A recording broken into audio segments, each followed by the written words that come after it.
here's your slides. I don't know if you want those, but you're not leaving any cables here? I don't think I left All right. any cables there. Okay.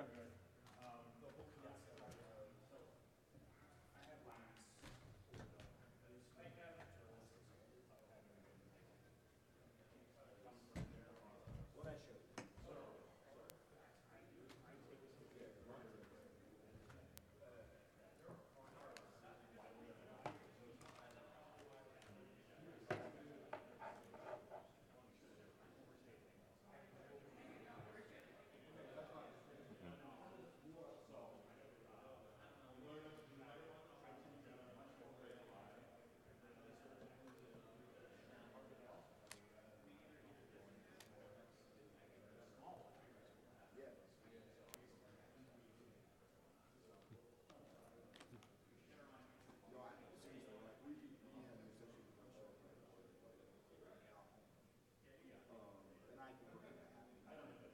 Then I had team members actually show up, like same thing. Is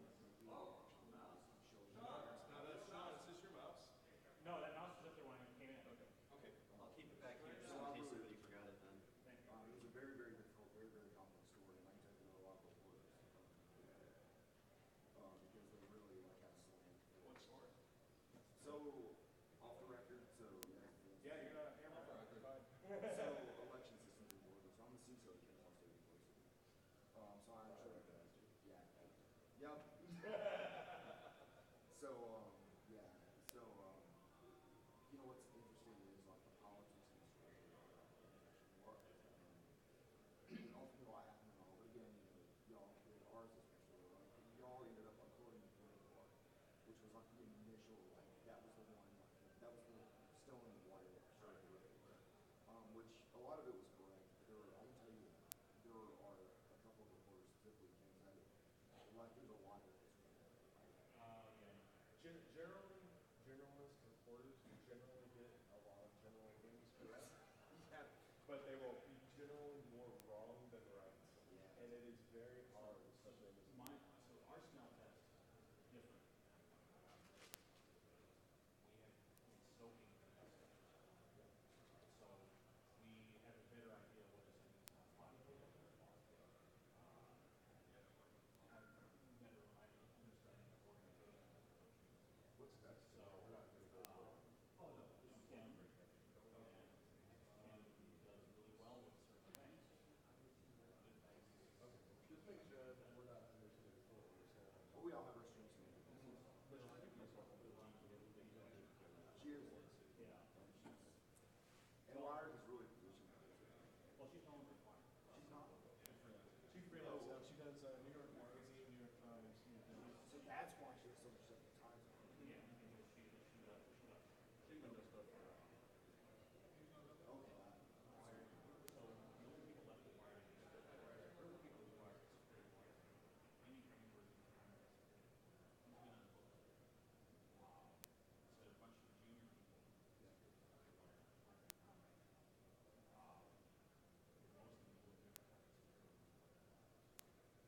No, it's no joke. I mean, it's, That's the right. thing is, I'm a firm believer in getting newbies started because we've all got to start somewhere. Sure. But when you're covering an HP like security, you can't. When the nuances, especially around organizational structure and This is where we get kind of into the spectating thing because a lot of these movies are really hungry for this story. And if you feed them something that's bullshit that sounds like a piece of candy, they will run with it. Especially not naming you. I'll give you a lie. Since you live where you live, you are who you are. I don't have to worry about it. So when I wrote about Woodland Medical, I wrote that story last week. Here's the thing, I knew about that story 2 weeks ago. A newbie journalist was reporting the day that they got the initial call. I sat on it and looked at it. There's a difference. And the thing is, when it is telling the public versus what's actually happening, apples and bananas. Not even one thing is actually scary.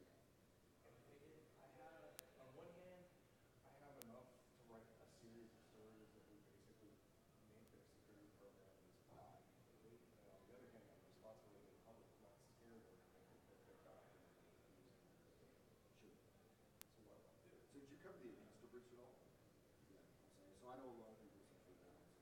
That's a very interesting story. It's a hard judge of balance because you have to really have to weigh what you're going to weigh about what the public capacity is. And right now, the public just has to, they've got a big city. Well, it sounds like we actually do still have access essentially. So, yeah. Yeah. Like, they were kind enough last night to send me another screenshot of me, like, because they tried to say that the camera shots, one of them was a mannequin, Yeah. that it wasn't a real person, and so they sent me a screenshot of the nurse at the station taking a lot of orders, and it wasn't the image, it was the video, because they recorded it live. And I'm like, so send that over to their security team. I'm like, hey, you still got a problem. I'm not going to write about this. I'm like, sorry, dude, I'm not trying to. You should have been right, but look, guys, you can fix this. Yeah, those systems are inherently insecure. It's Axis IP, dude. It's Yeah. not like we're dealing with Fortinet. That's all it is. Because we have them actually where I'm at, but they're on isolated networks, so they're completely bridged away from right. There's so many hospitals like that. Yeah, there's There's every, I mean, I've been in, It's just an inherent part of it. yeah, there is. I mean, You know what, Brad? I think security's like waiting for us to leave so they can lock the room for us. Good. Let's go stand on the porch. Well, no, Like, it's- if you fit to a hospital, right? Yeah. You walk in a hospital, there are probably 10 entrances and exits. I mean, physically, there's 10 in and out of that place. None of them are.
Sounds good.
Yeah, energy it's the drinks stuff. by people, I think.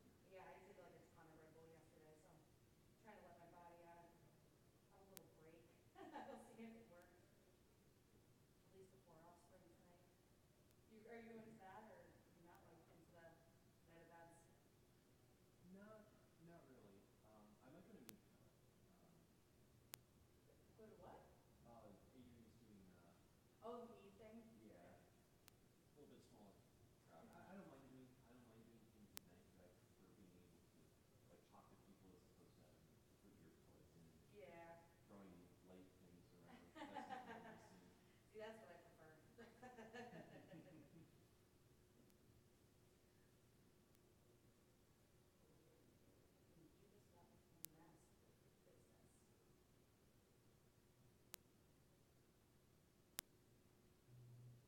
Wow, that schnitzel's not gonna taste so good. Mm. Very easily. Which one did you get? I just got schnitzel, spitzel, and kraut, and then they gave me a biscuit. It was nice. You gotta have a biscuit. Yeah, I was like, I wasn't even thinking about it. I was just excited that they had schnitzel and spitzel. It's been so long since I've had German food.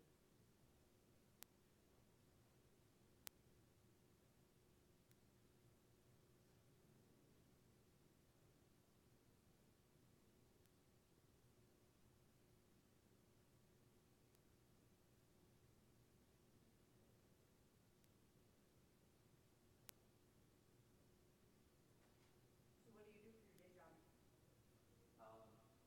I like to say changing oil in the firewalls. We break up our cyber, the technical side of our cyber organization into the engineers, ops, and incident response slash red team Okay. guys. So we try to do guaranteeing the platforms that they use upstairs for hunting around the environment and gathering data. And there are a few security centric pieces of infrastructure the whole company uses, like VPN, Mm. our SAP security auditing Oh, system that's that we cool. manage as well. Kind of like security sysadmin work. Basically, yeah. Having a good one of those in an org is crucial. Because I definitely see where like you have either like that stuff falls under IT Mm-hmm. because of just the way that they break up like other assets and how they administer everything. And then those people go like we have to do something urgently on like an IR perspective. Those people aren't on the same time schedule as a security person's going to be, and it causes a lot of heartache. So I'm seeing more and more people. Like I work in consulting, so I can see all sorts of environments, Okay. and I'm seeing more and more people like moving those security tools over to security team, but then they also don't have the people and the time. So it's kind of like having a good balance of that is very, very difficult. Mm-hmm. Yeah, and our role is always been challenging keeping, if it were IT people or anything like that, we probably struggle to keep them delivering on things like vulnerability remediation Yeah. or tuning, where they directly with project managers, nothing from meeting deadlines done. Yeah, I've got one right now where all of vulnerability management doesn't even fall under security. It's like under their risk and compliance or something like that. And Kevin? yeah. I'm Sam. Sam, nice to meet you. Likewise. Elise, Elise. nice to meet you. I'm gonna look up and see if hopefully everything comes out okay. Sounds good. You've had good luck in this room so far, don't ruin it. The only thing we haven't figured out are like we can't get those two lights on that are on the screen, so we asked, but it's like the room goes dark or like or we have the two lights.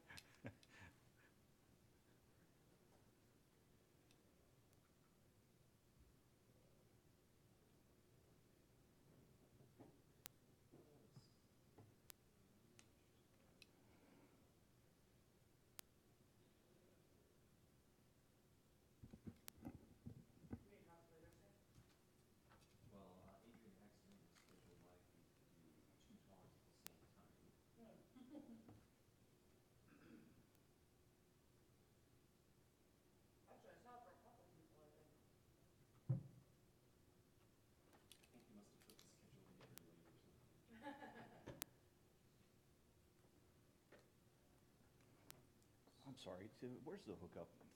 Is it VGA or? It's actually HDMI. Okay. Stuck it in the putting green Oh, there. there you go. Okay, awesome. I'm actually gonna go grab a drink, you like one? I'm good, thank you. Or I get a silver schnitzel. I'll keep an eye on it. I appreciate that.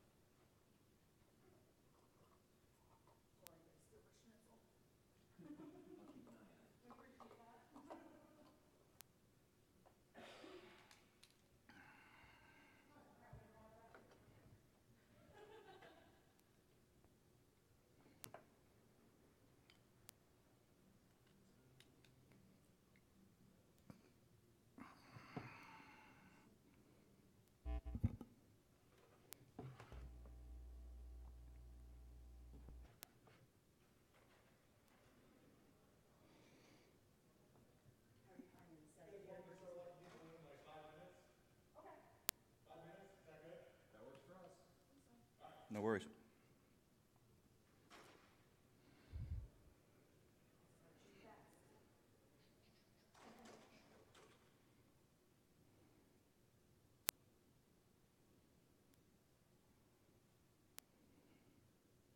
I can see why they were serving this as a sandwich and not a, like, entree. It's so hard to cut through. You need the bun just to be able to eat it. Yeah, that was a crispy shell they fried it into. It's just sitting there in my, like, a heat thing. I don't cook with a lot of pork. It's not a matter that I don't like it, I just by habit. Mhm. And I tried to make a pork stir fry the other night.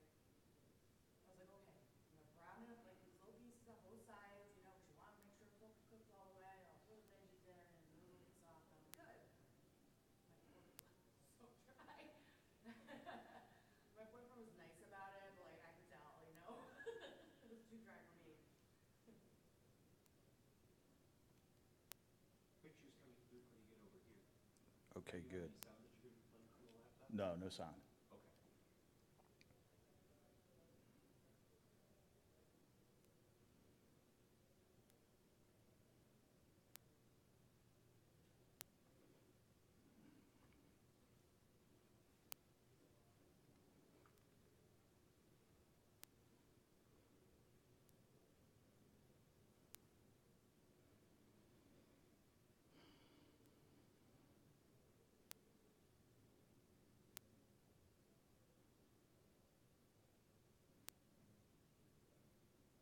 Oh, good Lord. Need the lowdown on time cards or anything like that?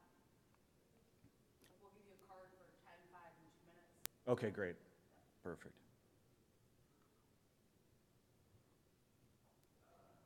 My first year doing this, so like, yeah, that's the part I've gotten down. As being a timekeeper, Sam does all the hard work.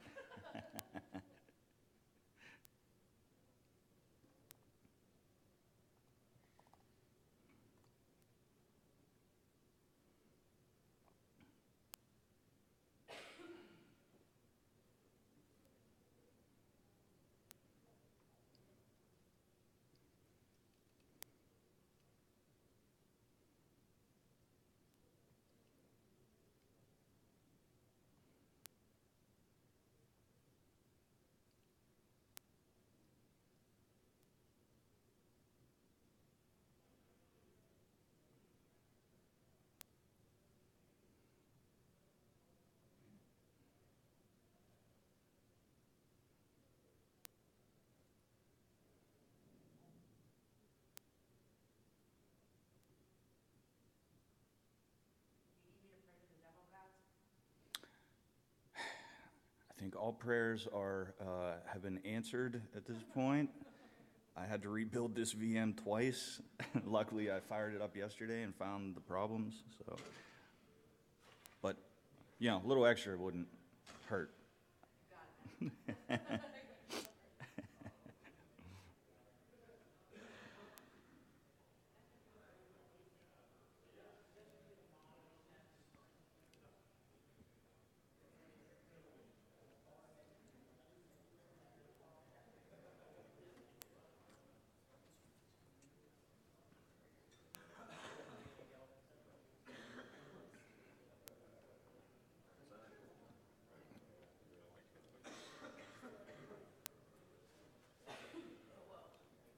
after all the screaming for Vanilla Ice last night. I'm glad I wasn't the only one. Pleasantly surprised by that show. It's good. Me too. I mean, he basically was doing covers, but like awesome. Yeah, yeah.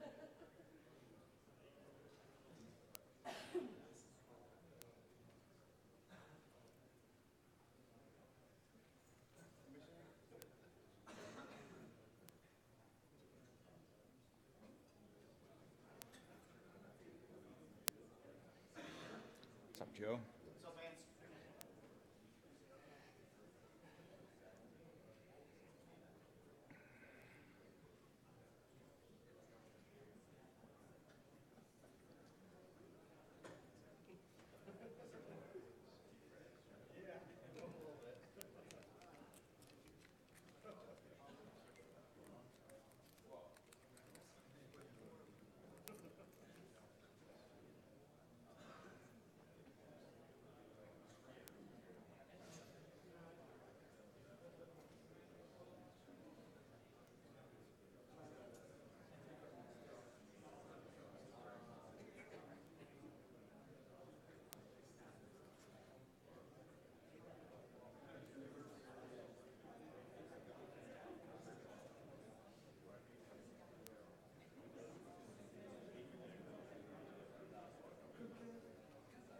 What's up, man? How you doing? Good to see you.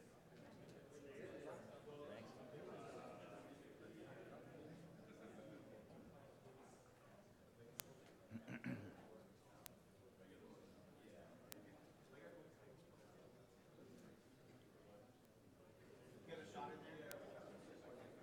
More than a shot.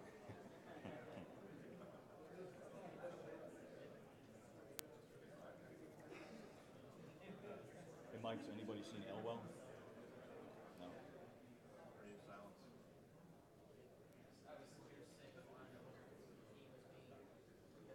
We closed down the bar last night, and that was poor planning. I could have got you a B-size Pittsburgh shirt to wear instead of that one. Hey, man, I only got one, and I wore it yesterday. You saw. Yeah. All right, next time I'll get some more.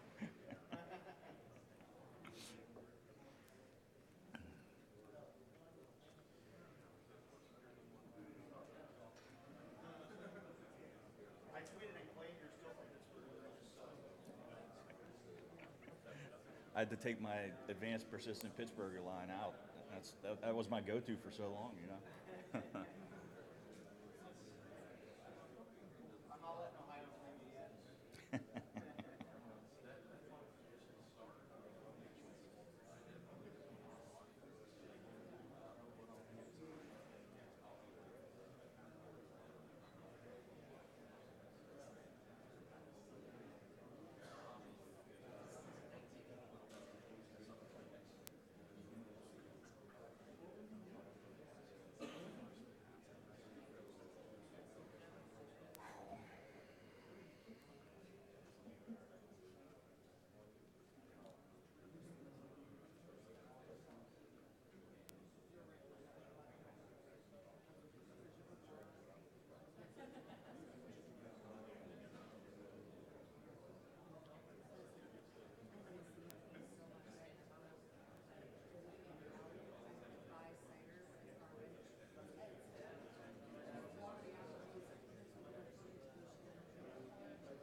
Give it another minute.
You good?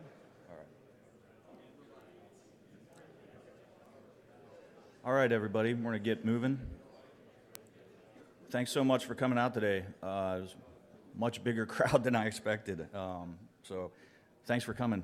My name's Kevin, and this is a talk about deceptive technology, which has got a lot of legs right now. But before we get started, I'm a big fan of some of the cybersecurity stock images that end up out there. This one came across my Twitter feed the other day, and the first thing I thought was, honey, is this where we keep all the cyber? All right, just had to say that. So this is the outline. I'll give you who I am, the premise, some ideas on deployment, and then we'll do some demos, hopefully, and we'll do Q&A.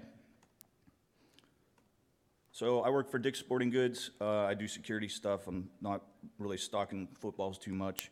I love mangled packets, insecure direct object references, long walks on the stack.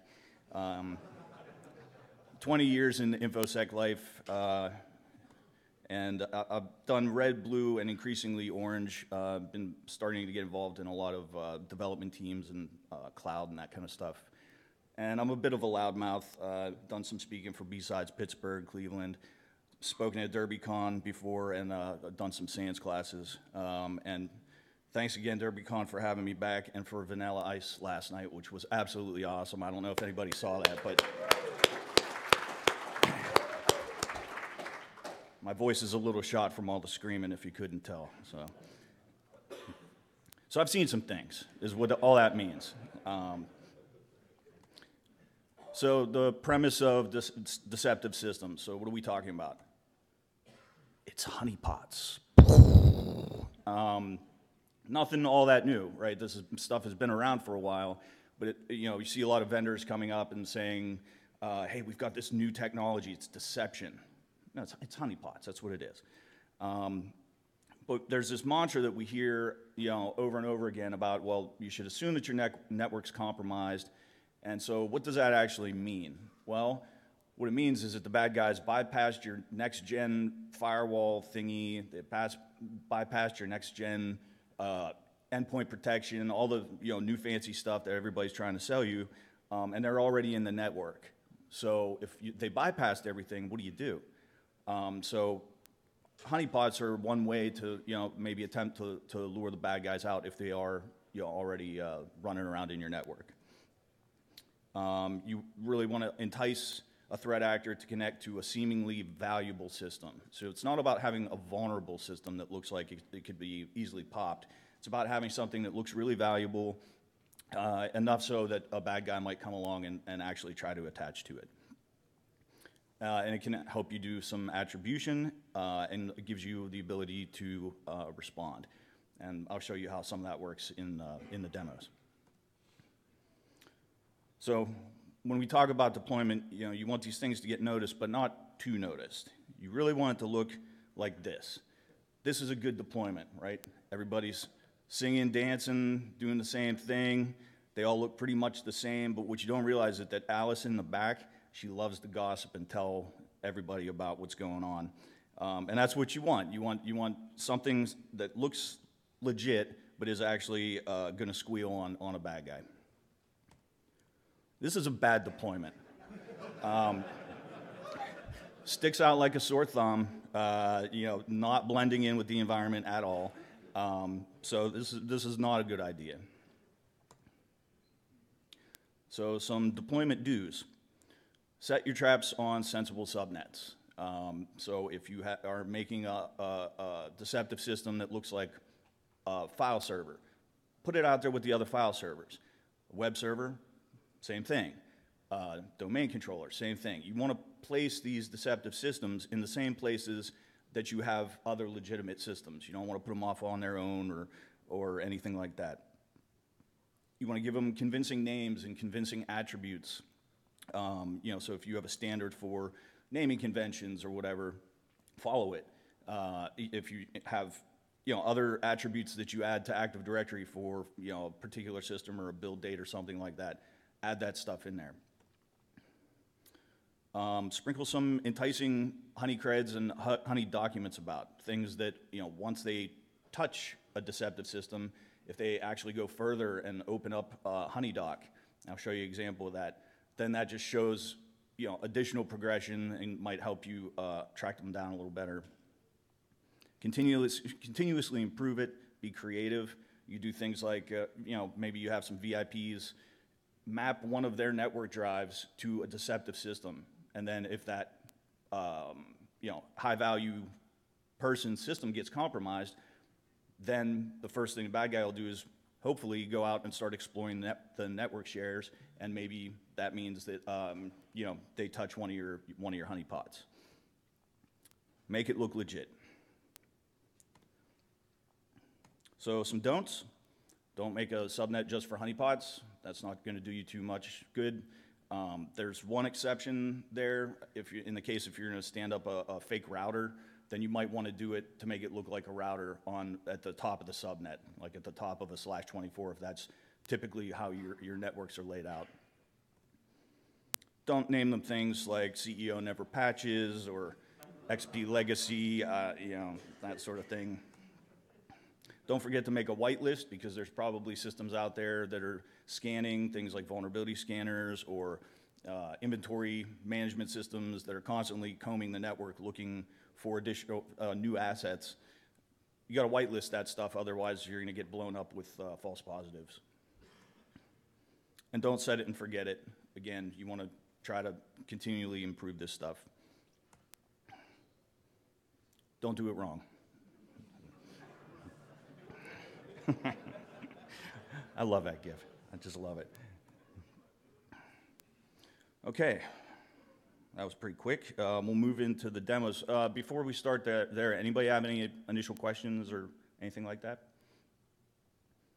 Feel free to raise your hand anytime as I'm going through this, and we can get clarification on whatever you need. So none of this is mine. I didn't write any of this code that I'm about to demo here. This is really, all based on the work of other people that I truly respect and appreciate. Thank you to John Strand and Black Hills InfoSec, because those guys created one of the big distributions I'm going to demo here. And thanks to all the open source software developers out there, Thingston, Promethean especially.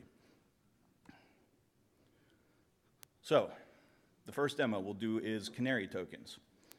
That's the website. They give you 15 different types of tokens that you can create, and I'll show them to you. It allows you to alert on-prem or in the cloud, and it's free, as in beer. So who's going to scan that for me? Come on, who trusts me? I'm a good guy. I'm a good guy, I promise. So let me pop out of here. So if you were to scan that, come on, Mike, help me out. What will happen is I'll get an alert over on this temporary email address. Well, it looks like somebody did. Thank you.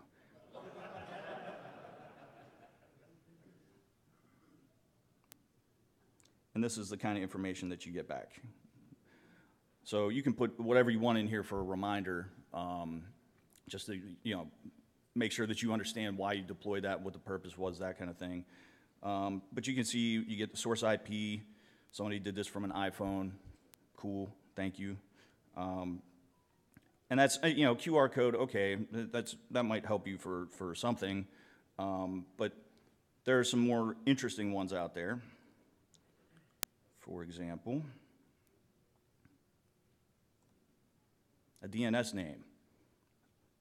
Maybe you want to put a DNS name out there that lets you know when somebody has done a lookup. Maybe they're combing through your domains looking for systems or whatever. So that's what the DNS one looks like. Same kind of thing.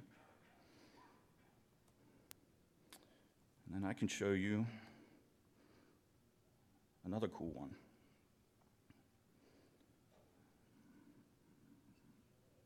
Just going to map this share that I have running on a VM. Oh, it's a share called Secure. Oh boy. Oh, secrets. Yes, I will have all the secrets, please. And you fire that up and it doesn't look like much. You can actually put data in the document if you want. But I got an alert about it. And that's what that looks like. So pretty cool for something that costs $0. This is what the website looks like. You have all these different options at your disposal. The web bug, that's basically a URL. You can do a PDF. You can do an EXE if you want to get crazy. All sorts of stuff that you can do for free from these guys. So that's Canary tokens. And that's pretty cool.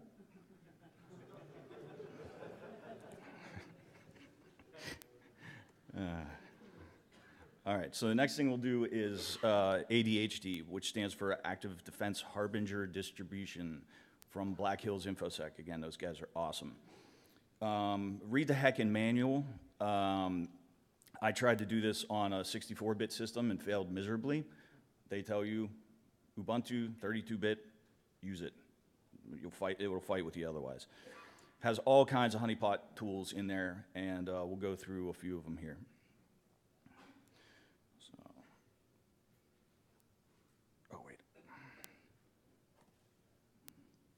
First one we'll look at is OpenCanary, and there's a couple of setup things that you have to do to actually get it to run properly. You have to modify that particular file for the correct version. You want to customize to turn on only the services that you want to expose for that particular honeypot, and that's all stored in the .conf file. You can modify smb.conf if you want to stand up a file server, and then you launch it. So, this is ADHD. And I will just launch this guy so that you can see what the config looks like. Is that big enough? You guys see that?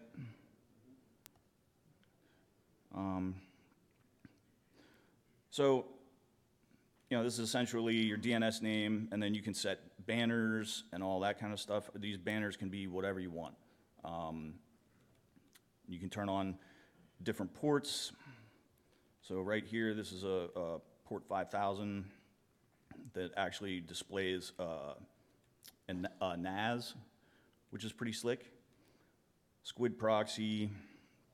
And then there's a logging system. You can configure where the log files go and all that kind of stuff. Logs are all in a JSON format, so they're easily parsed.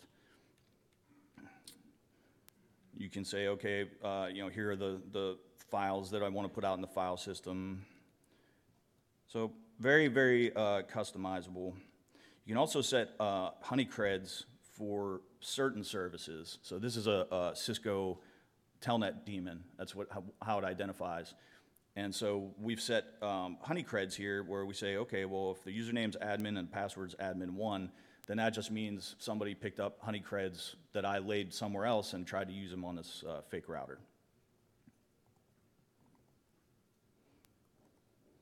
So let's launch them.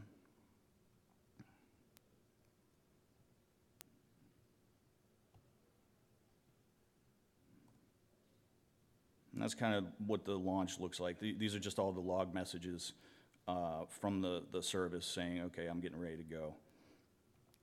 I will put a live tail on the log file. Okay. So let's come over here. We're going to do an Nmap of this system just to see what that looks like.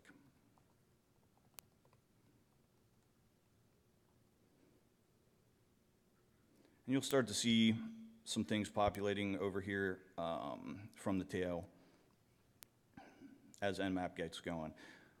There we go. Just tried port 22. Nmap is going through its, not just the port scan, but it's attempting different usernames and passwords, just the default stuff that comes out of the box with Nmap. So it's a very noisy scan, but you can see some of the stuff that it's trying to do. You get the user agent for, on some of these ports.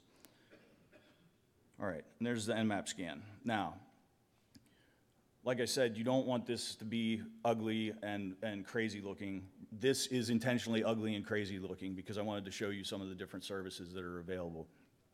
So, like I said, if you're trying to make a specific looking device, you don't want to turn on every single possible port. But I've done that here for demo purposes. And so because of it, some of the OS detection that Nmap has gets a little weird. This looks like a Windows box. It looks like a Cisco router. It looks like an Ubuntu box. We're running Apache over here. So there's all sorts of nonsense, but that's really because I've turned this on to make it look as crazy as possible. See, there's our SQL server that's, of course, running on the router.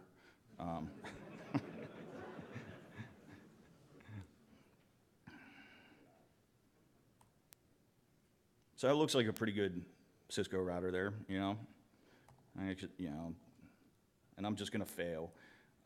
But the log message that actually comes across where it'll tell you, what username and password were attempted. And that one was not a honeycred. Honeycred is false. But if I came over and did the one that we had set, then honeycred equals true. So that's pretty cool.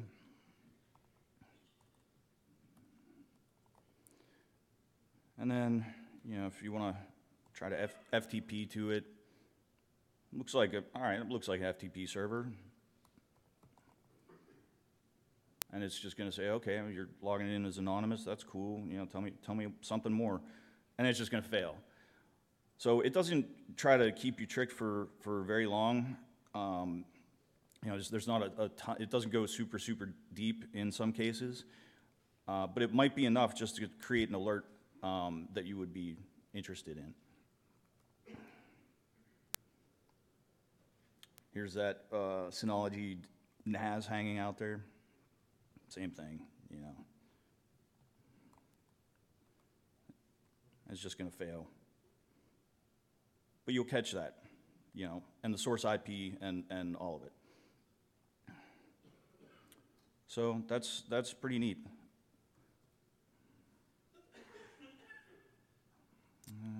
What else can I show you? Yeah, we see that the Samba server's listening. The proxy really doesn't do much. This is all just trying to make a system look enticing to the bad guy. That's the whole idea.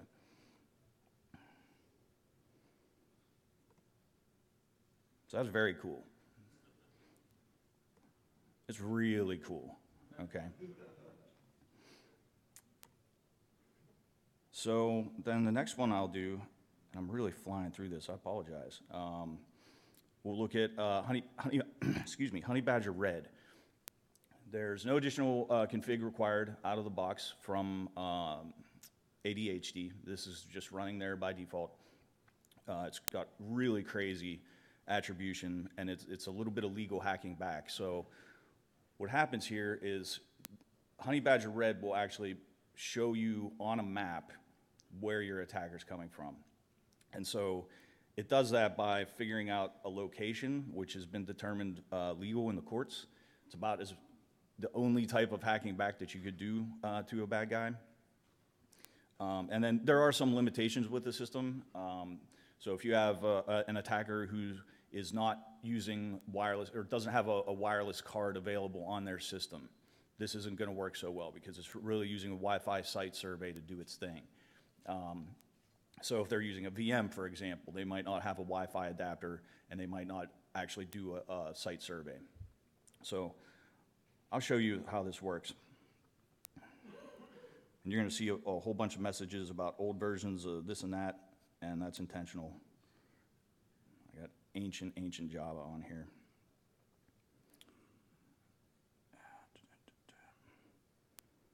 Okay. So first thing we do is we say, hey, give me your location. No, I'm not going to allow that. I'm not completely dumb. But imagine, if you will, that this is the world's most convincing VPN portal. Okay, I'm terrible at web design, so I didn't even try. But you see a lot of VPN portals out there that require a client download, so that you can actually get into the VPN. So if we made this look really, really good, maybe we could convince the bad guy to actually download the Java client so that they can attempt to log into our VPN portal. So Firefox is like, hey, do you want some Java? I'm like, oh yeah. Yes, I do. I'm going to get into this system. And of course, Java is going to complain about being out of date, because when is Java not out of date? So bad guy gets this message here. Do you want to run this thing? Well, this is my super cool VPN client, and hey man, the publisher is a verified code certificate. Seems legit, So we'll just go run that. Womp womp. Nothing happened. Okay, well, I guess I'm just going to have to try another way in. However, what they don't know is that back here, just pull up the main console. Like, this is the good guy console now.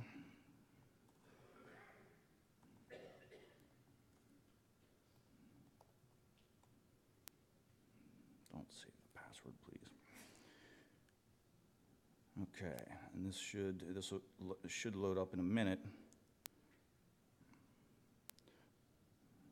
So this is our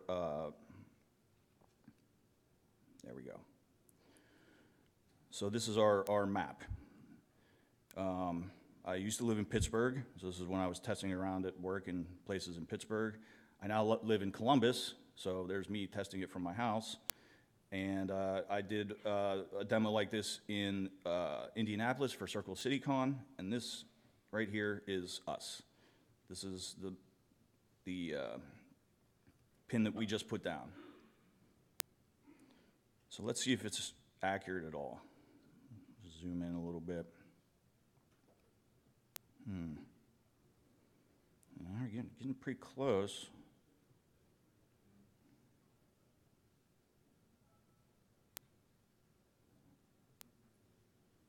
What do you think? Is that accurate? I don't know.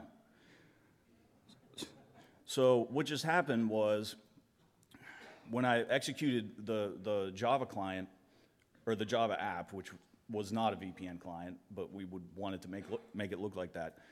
What happened was, my system did a Wi-Fi site survey and figured out all the access points around me, and then sent that up to Google, and Google came back with a location. Super slick.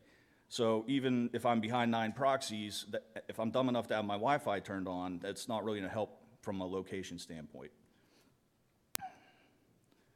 And you can see now, this is internal IP address, because I'm doing this all on VMs. But if this was sitting on the internet for somebody to actually come and touch, you're going to get source IP as well. And it even gives you, you know, the lat and longitude and an accuracy rating for how well it thinks it did on that particular trick. So pretty good. And then there are some other options too. There's a .doc file that you can get, an HTA launcher, PowerShell script, Bash script. All of them do the same thing. So, you know, you could lay these types of traps on, you know, on an external facing website or something like that. And if somebody's looking around going places that they shouldn't be going, then you'll get an alert pin on the page just like I showed. And when I saw John Strand do this demo at B-Sides Cleveland a couple years ago, he told a story about how they stood this up externally at a bank in Germany, and within 24 hours they had like 30 pins all over the map. So people do fall for it. You know, if you make it convincing enough, they'll fall for it.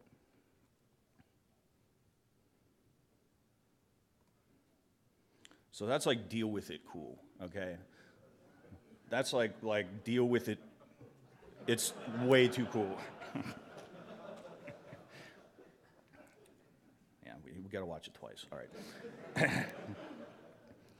All right. So you might be like, "Whoa, man," and that's my kid, and I think it's really weird that, you know, he looks very similar to Ben 10's GitHub profile picture.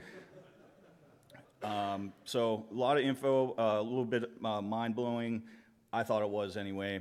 But that's pretty much my presentation. So do you have any questions other than why is this man vacuuming the desert with, and it looks like the thing's plugged in too.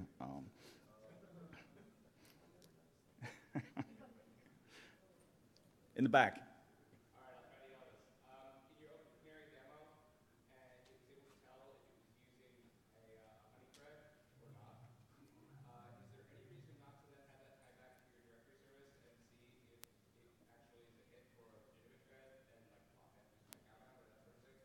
So the question was, you know, on the Honeycred demo, is there a way to tie back the Honeycreds configured in OpenCanary to an actual directory server?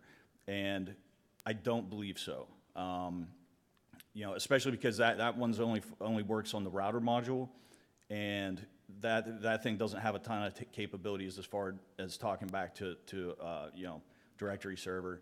Now, you know, this is all, you know, just Python, so I think it's the kind of thing that you know, with some additional development, somebody might actually be able to do that. So we'll see. I haven't seen a ton of updates to OpenCanary, but that's not to say that won't happen. Before I totally wrap it up here, since we have a little bit of time, let me just show you some of the other ones that are available.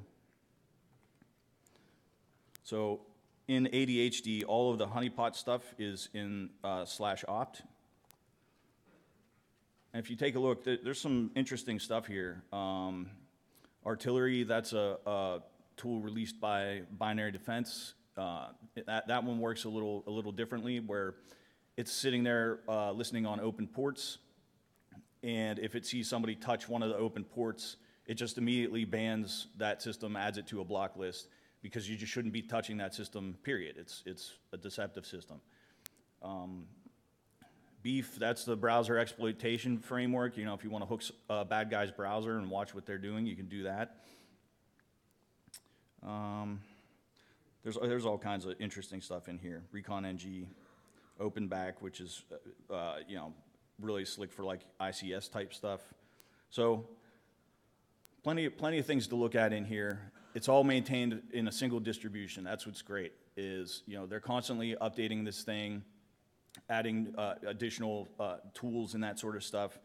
So you can really just go to one place, pull down the distro, and, you know, easily deploy whatever you want to do.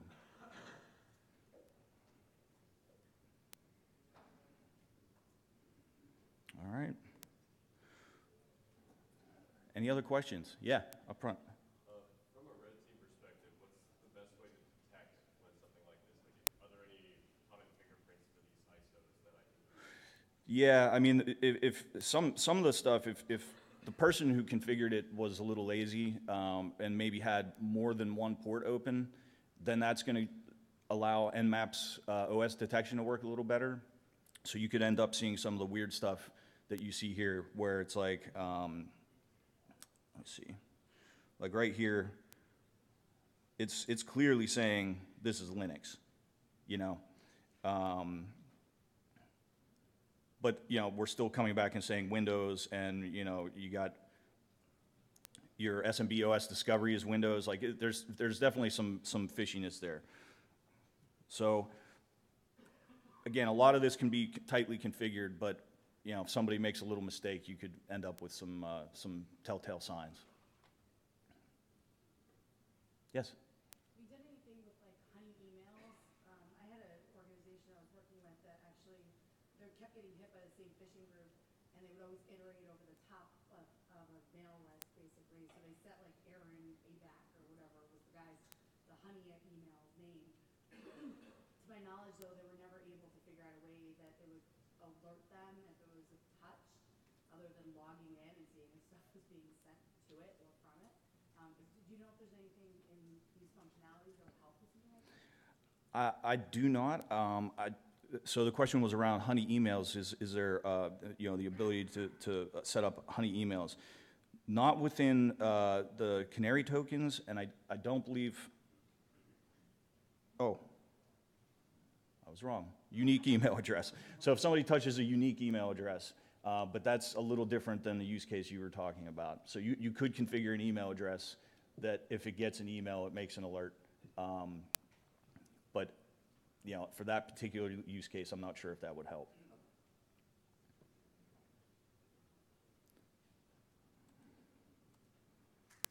Any other questions? Yeah.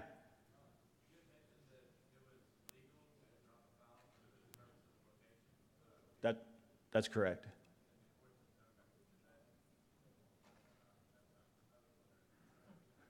Yeah, that was actually a case that was tried. It was a situation where a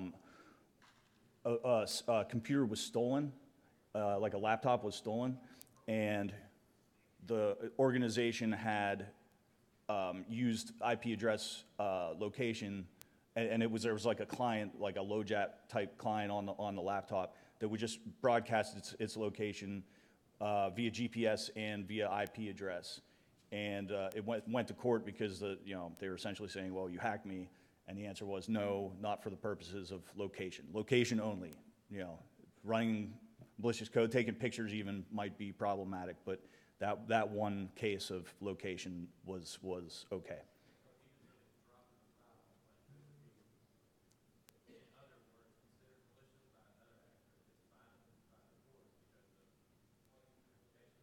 Yeah, by the U.S. courts. Now, I'm not sure about other countries, but U.S. courts, they've tried this and they said, yeah, location's okay. Was there a difference, you talked about this, when they lost one of their own machines, and they did this to one of their own machines that somebody else had in possession?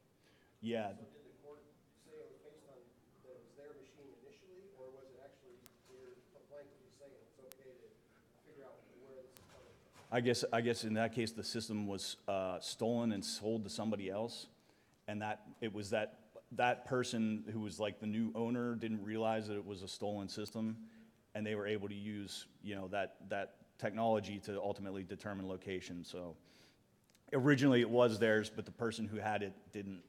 Yeah, they didn't really know. Way in the back.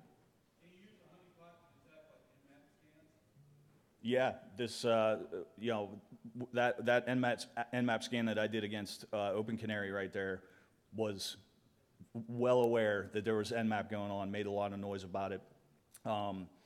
Artillery as well, it would be a good tool for that, because it'll, you know, you're not, that's the supposition there is that, you know, none of the ports that are configured to be open on Artillery should ever be touched. And if somebody comes along with a noisy Nmap and, you know, bumps into one of them, then that's going to make an alert for you. What if it's like a half handshake or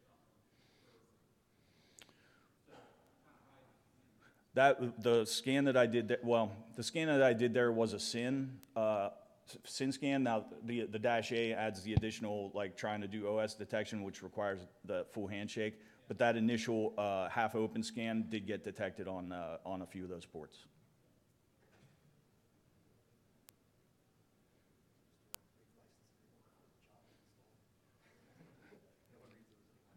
All right, I think that's it.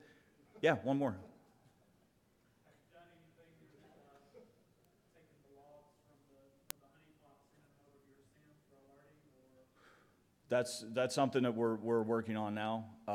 It's definitely not crazy to do because I mean the logs are JSON, so as far as parsing them goes, and it's just a Linux system, so you can forward them off via syslog or however you want to do that. The whole thing is, if this is deployed right, you should never hear from these things, and if you do, now you're in some trouble. So those alerts that would go over to the SIM should be relatively good from a blue team perspective. Yes? Have you seen any honeypots creating AD objects and maintaining hardware set for them? I'm sorry, imitating? AD objects, so creating root objects with AD and changing the password every first day, so it looks like that. Yeah, you can add the Open Canary stuff to AD. You can add them as AD objects so that they're shown as valid systems, and you actually want to do that because they have a better chance of actually getting touched.